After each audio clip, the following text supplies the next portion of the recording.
Good morning. Everybody go ahead and find Nehemiah. If you hadn't already found Nehemiah in the Bible, go ahead and find Nehemiah, and we will be looking at a few verses from Nehemiah and draw from our lesson there. I am doing a great work, and I cannot come down. Today's lesson will be more properly entitled, Fulfilling God's Will. For the last couple of weeks, we have been talking about discerning God's will. And today, we're going to wrap that up and put a period on that discussion and talking about how do I fulfill it. We talked about discerning it. Now, what about fulfilling it? What can I do to accomplish God's will? And we know, and we're going to use Nehemiah as our example today, we know that Nehemiah built a great wall around Jerusalem. We'll talk about that in a little bit. And he made this comment, I'm doing a great work. I cannot come down. We'll talk about that in a minute. But he said it's a great work. I believe that God has purpose for every person that He creates on planet Earth. He has a purpose for that person. Now, it may be multiple purpose. And maybe we accomplish a whole lot of different lots of things throughout our life, but it accumulates to maybe some great purpose that God's put us on here to do. Maybe the purpose that He's had us to do was to teach God's Word, and then we touch a lot of lives. So there's a lot of little purposes, but whether it's under the umbrella of the great purpose of teaching the Word of God or whatever it is, raising our kids. Maybe that's our great purpose, is to just take care of kids and raise our family, and then those kids go out and do great things, and you've accomplished so much just by working on your wall. Nehemiah had a wall that he had to work on. That was his purpose. And he accomplished so much as a result of what he was put on earth to do at that time. And we're going to be talking about our great work. What is our great work? Now, your great work, your wall, is different, no doubt, than my wall. He's given you a certain amount of time, talent, and resources, and that allows you to accomplish your purpose. I can't accomplish your purpose because I don't have as much time as you do, or maybe I have my time's in a different direction. I certainly don't have as much talent as you do in that area, and I don't have the kind of resources that you have. You have the network, you have the means that you have, and I don't have that. So whatever it is your purpose is, I can't accomplish it. But there's things that I have. I have a certain amount of time, a certain amount of talent, a certain amount of resources, and you probably can't accomplish the purpose that God put me in. Now, we may have similar purposes that run maybe parallel, but they may be also completely opposite. That's just the way God operates. So that we all, maybe I'm the toe and you're the finger. You're the eye, I'm the hearing. So we all operate together for the overall purpose, which of course is God to bring many sons into glory. Whatever that purpose is. Going to Africa and teaching and baptizing thousands of people, or just offer a cup of cold water in His name. That may be your purpose because that's your time, talent, and resources that God has given you. So we're going to be talking about what is your purpose. Now, for the last 2 weeks, we've been talking about discerning God's will. And I hope during the last couple of weeks you've been thinking about, well, what is God's will for my life? What is His purpose? We talked about the providential will of God. How that God's going to do what God's going to do providentially. We don't have to pray about it. We don't have to. He just said, this is what I'm going to do, and He did it. But we've got to stay in. That's a part of that border that we need to stay in. We don't want to get out of His providential will. We also talked about His moral will. This is what's right. This is what's wrong. This is what's good. This is what's bad. And we don't want to get out of that either. We want to stay in between His providential will and His moral will and to find our personal will. What does God want me to do? What does God want me to do in this walk of life? Staying inside His providential will and moral will. To do that, I seek counsel. We talked about that. We need people to come to us and talk to us. We need to ask questions. Be careful where we get our counsel. You remember how Rehoboam chose the wrong counsel. But we need much counsel, not just one, but many.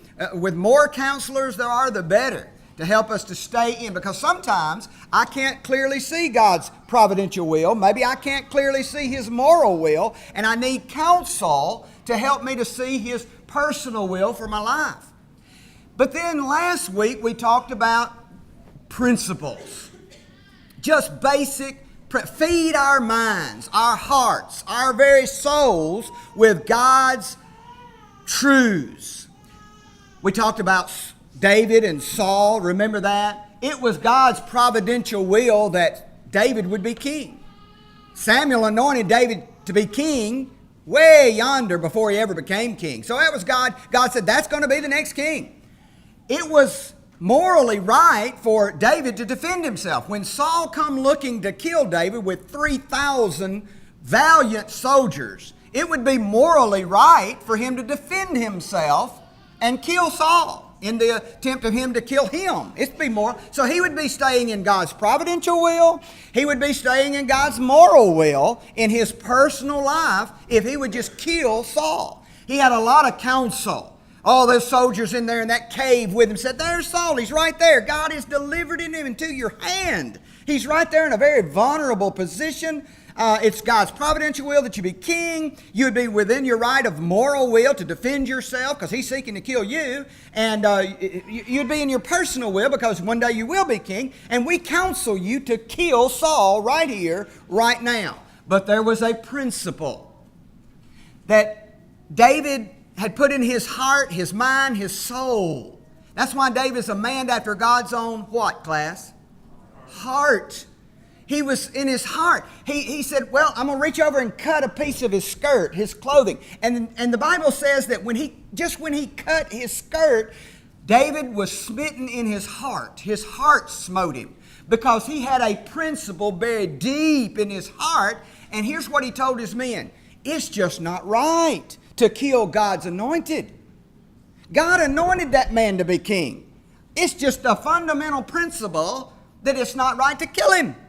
So even though you counsel me to kill him, and I know that I'm going to be king, and I know it's providentially and morally in God's will, but let me tell you, I'm not going to kill him. And he didn't. So we need all of these things to equip us to stay in God's purpose for our lives. And as we talk about those things, I hope that you thought about, and I've thought about, what is God's wall for me?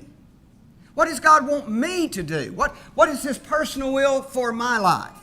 Now that I hope that you've got that in your mind, or at least you're grappling with it, you're trying to embrace it. Think about what your wall is. What is your why? Why are you here? There's two great days, somebody said, in the lives of a human being. The day that he was born and the day that he found out why. Why am I here? Whatever that why is your purpose. It's your wall that God wants you to build. What is your wall? What's my wall? Once we understand what that wall is, what's the next step? And here's what we're going to talk about this morning. Fulfilling God's will, building that wall. How do I go about, now that I know what my wall is, how do I go about fulfilling my wall? Accomplishing my wall, my why, my purpose. And the first thing we're going to look at, and by the way, if we are walking in our purpose, building our wall, doing our why, we're going to be so happy. Now, sometimes it's going to hurt. Paul was in prison, he was beaten, but let me tell you, he was walking in his why. He was walking in his purpose. And in doing so, here's what he said. I have learned to be, what, class? Content. Even though I've got scars on my back, even though I am in a prison, I am content. I found real contentment and joy and happiness. Jesus Christ Himself said in John chapter 4, verse 34, He said, doing God's will is my food. The disciples came back and said, hey, we forgot to. He said, no, don't worry about the food. Doing the will of God is my food. And what does food do for you? It fills you up. It gives you energy. It gives you sustenance. And Jesus found that doing God's will in His lifetime, which he did, he said, I didn't come to do my own will. I come to do the will of him who sent me. And when I'm walking in that will, it's like my food. Somebody said, well, I'd rather fish as to eat. That means that you love it. You enjoy it. It gives you energy. I'd rather do this as to eat. The idea is, as I walk in my why, as I'm building my wall, it fills me up and it gives me energy. Why do so many people in this life want to get, I got to get up in the morning. Oh, I got another day. I've just got to go put one foot in front. I just don't know. Oh, I'm just so tired all the time. I'm so weak all the time. It may be they're not walking in their why. They're not walking in their purpose. Somebody said, if you have a job doing what you love to do, then you'll never work a day in your life. And the idea is that you enjoy it. It fills you up. It gives you a sense of fulfillment. And that's what we're talking about, fulfilling God's will. If you're wanting to know how to be happy and content, find out your wall and then go build it. And here's how you proceed after you know your wall. The first way is ask yourself, is this feasible? Here's my wall, and I believe that's my why. I believe that's what God put me on earth to do, but I've got to stop. A lot of people just want to rush headlong, and they just want to say, oh, that's the God's will for my life. I'm going to run in and do that, but they don't stop. And they don't think about it. They don't ask themselves important questions. Is this really feasible? Jesus warned in Luke chapter 14, verse 28. Listen to this. For which of you, intending to build a tower, your purpose is, your wall is, your tower is, I want to build this tower. That's your intent. Which of you, intending to build a tower, sitteth not down first? Before you go out there and start hammering and start putting up something, you sit down first and you count the cost. That means you plan, you develop a strategy. You ask yourself, is it feasible for me to accomplish my wall, my why, my purpose? Now, it may be that your wall legitimately is to do some great thing.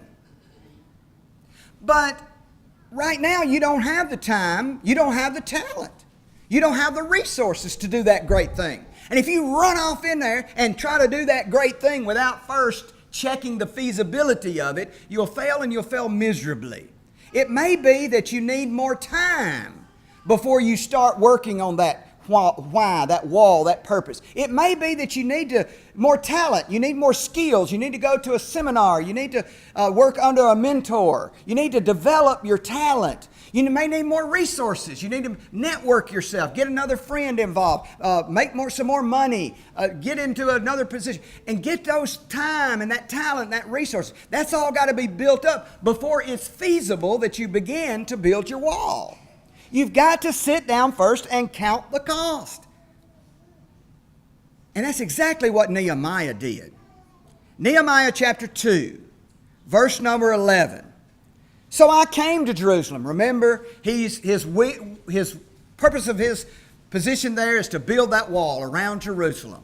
He says, so I got to Jerusalem. This is Nehemiah 2, verse 11. I was there 3 days. 3 days. He didn't just walk into Jerusalem and pick up a hammer and pick up a nail and start building that wall or slapping on that concrete mortar and start building those rocks together. The wall had been torn down by Nebuchadnezzar several years ago, 70-something years ago, and it was just in ruins. He walked up and there was walls were tumbled down. And he didn't just pick up a wall and brick and start stacking. He didn't do that. He was there 3 days. And look what else he did in verse 12.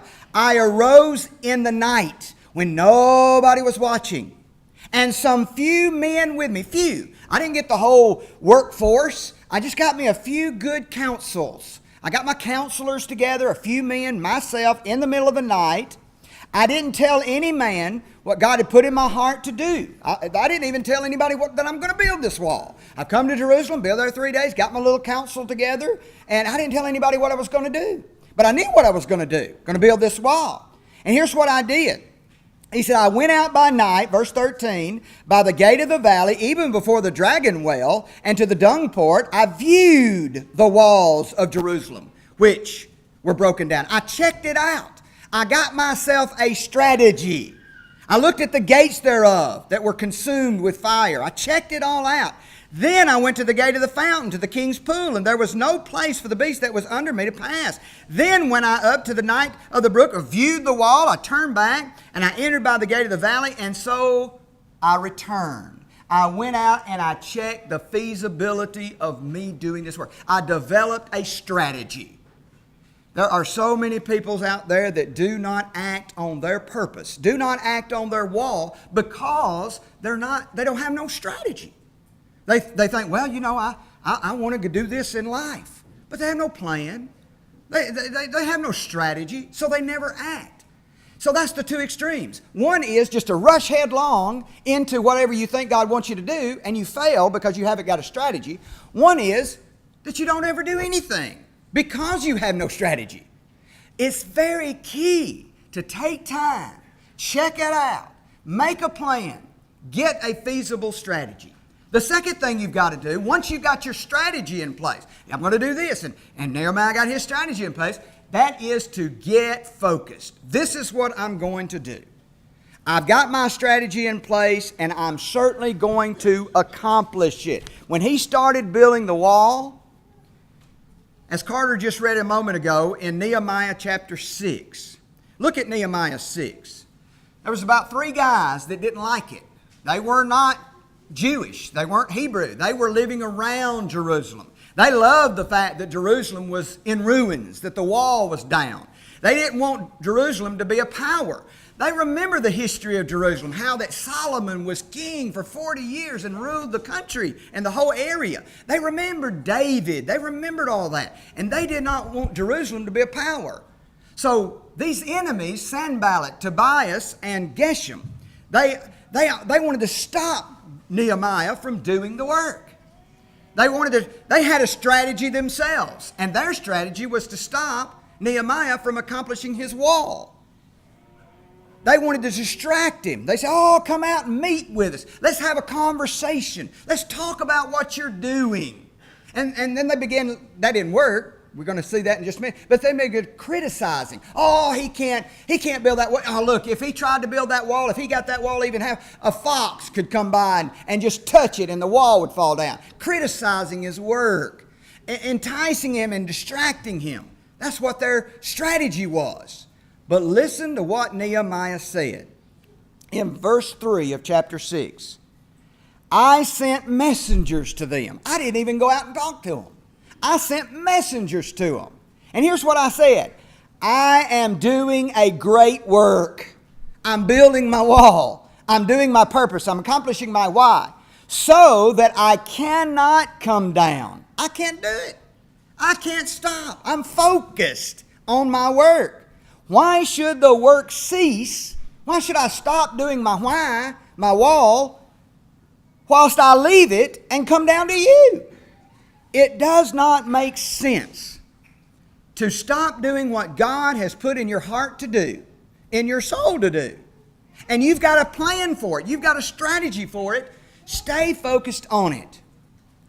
And then when these distractions come, you can dismiss them.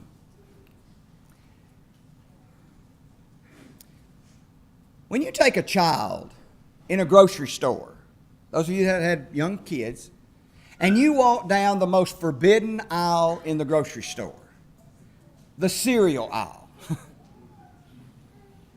Y'all know about the cereal aisle. The worst thing that you can say to that child is pick you out some cereal. There are so many choices. Do I get the Captain Crunch, the Trix, I done forgot all of them. There's choices after choices after choices. And they're sitting there, oh, I want this one. Oh, no, I want this one. And then for like 20 minutes, you're going like, pick out a cereal. Amen. That's right. They can't be focused. Why? Because there's too many choices. You ought to do what my mama did. She put a box of cornflakes on the table and a box of Rice Krispies. And she said, pick one. What did that just do? It removed all other choices. And this is a happy thought. The fewer choices you have, the easier it is to make a decision. I want to repeat that. Write that down, young people. The fewer choices you have, the easier it is to make a decision.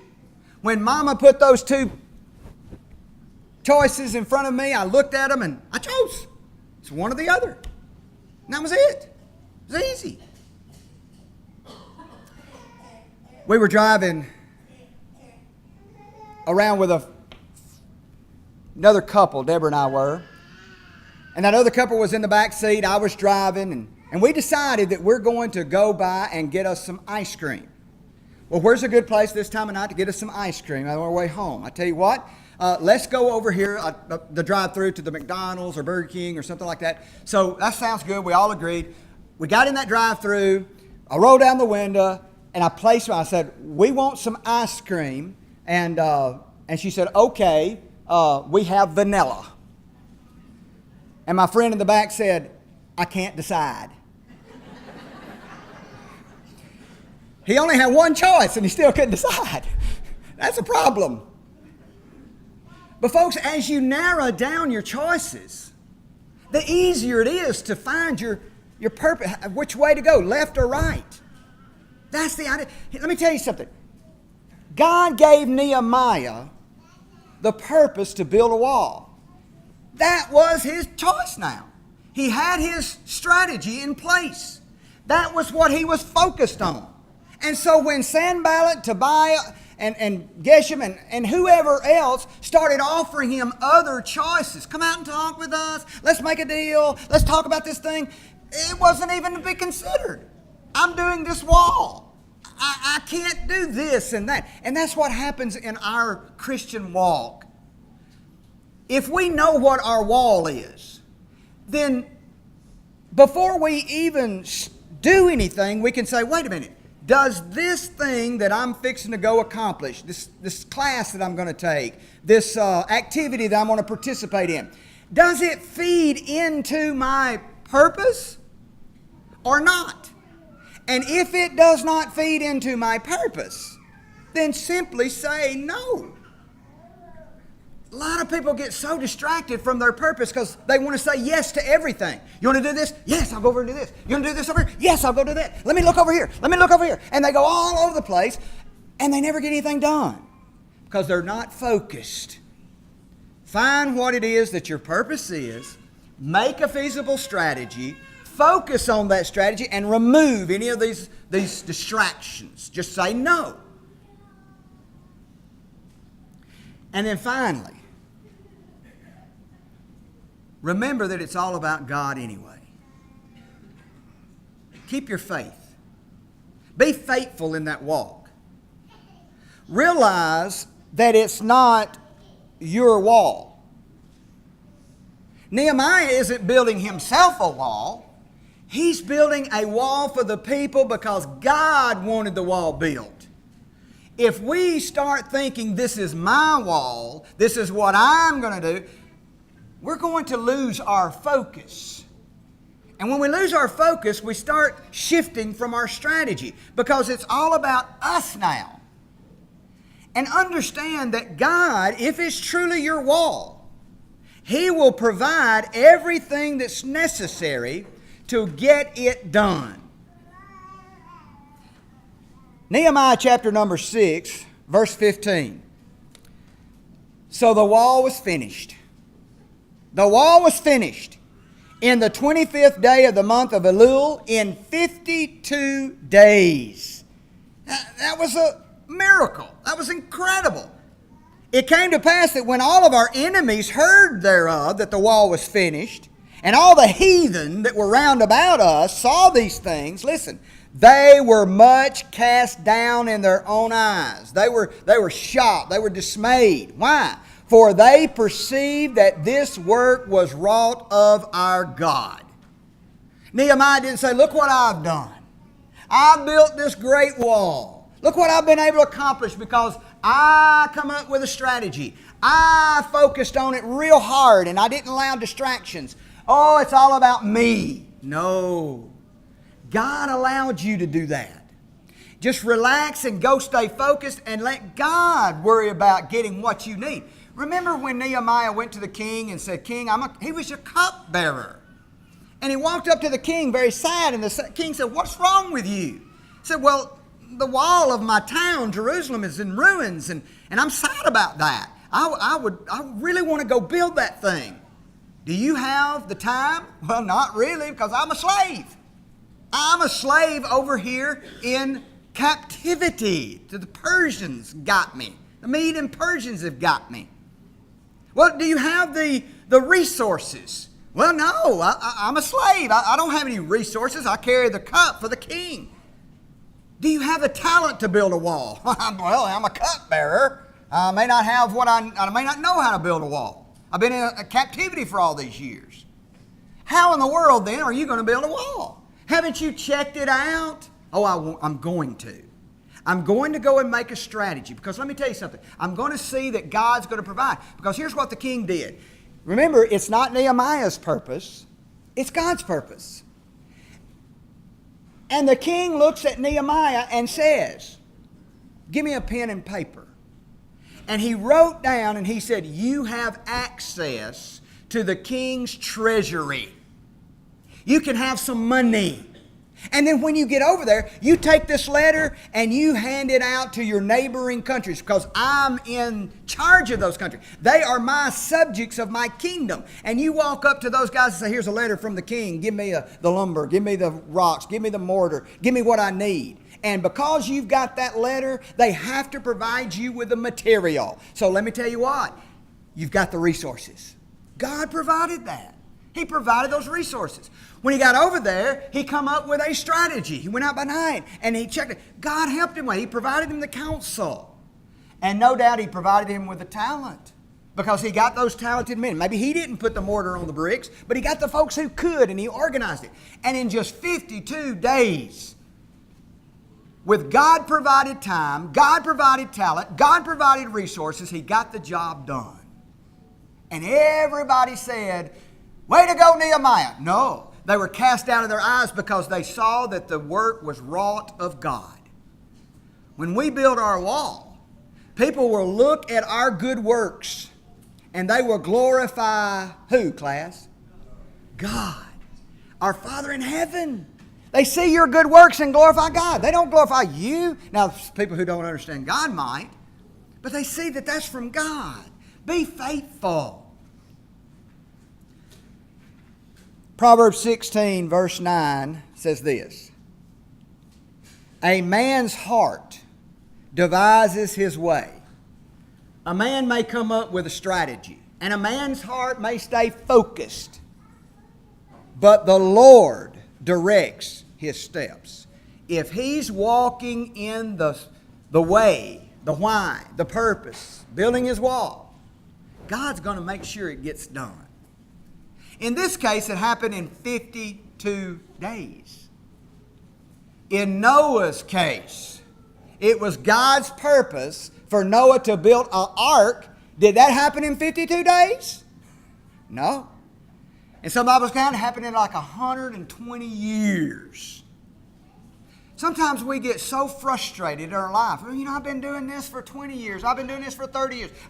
Sometimes you might be working towards something and adding time, talent, and resources to your repertoire, that in the 50th year of your life, God then opens up an opportunity. You walk through the door and all of a sudden you realize, this is what I'm supposed to be doing. Don't get too bogged down to say, I'm not doing anything for God. I'm just not accomplishing my way. God may be feeding into you. He may be planting into you. He may be giving you what you need, so that if you remain faithful and you say, it's all about God, not me, God will open that door and you'll walk through, and one day it'll be done. And it'll be like eating food. It'll just energize you. Today, you're here right now. And this is God's strategy. This is God's plan. We put it on the board each time. His strategy is that we hear, believe, repent, confess, be baptized, live faithful. That's God's strategy. We don't need to be distracted by other things. We don't want to say, well, now that group says that you don't have to be baptized.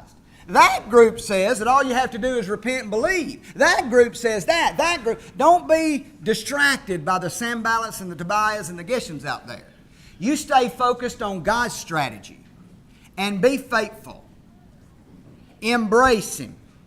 Trust God to save you. If you're here today, this is your opportunity. If you've never been baptized into Christ, you've been thinking about it. You've been mulling it around in your mind. You've already got the strategy, the plan. There it is. If you will just get focused on it and say, you know, I'm really going to study this thing out. I'm really going to focus. I'm not going to be distracted by what everybody else says. I'm just going to focus on what God says. Then why don't you embrace faith and say, look, God, I can't save myself, but you can.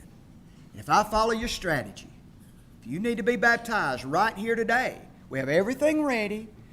In just a few minutes, it can be done. And you can walk out of here, and it will be food for your soul. Why? Because you're walking in the will of God. Why don't you do it right now? While together we stand and sing.